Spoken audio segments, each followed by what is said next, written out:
बहुत समय पहले की बात है। किसी गांव में एक सम्राट था। उस सम्राट के पास सब कुछ था।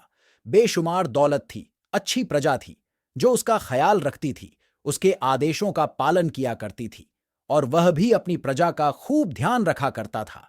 उन्हें कभी किसी चीज की कोई कमी महसूस नहीं होने देता था। कहने को तो उस सम्राट के पास सब कुछ था, किसी चीज की कोई कमी नहीं थी।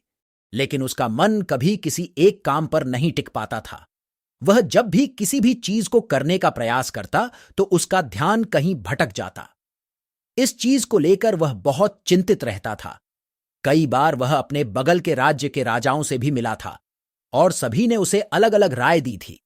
सभी ने उसे अलग अलग तरीके बताए थे। जो भी तरीके उस सम्राट ने सुने थे, उन तरीकों को अपने जीवन लेकिन उन उपायों से उसे कोई लाभ ना मिला, जिसके कारण वह हमेशा चिंतित रहता, परेशान रहता। कई बार तो रातों को उसे नींद भी नहीं आती और वह केवल करवटें बदलता रहता।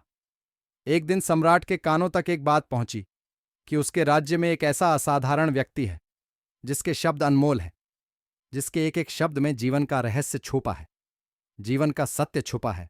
और उस व्यक्ति, महाराज, मैंने सुना है कि आप जैसा व्यक्ति इस पूरे राज्य में नहीं है। मैंने आपकी तारीफ सुनी है। मैंने आपके बारे में कई सारी अच्छी बातें सुनी हैं।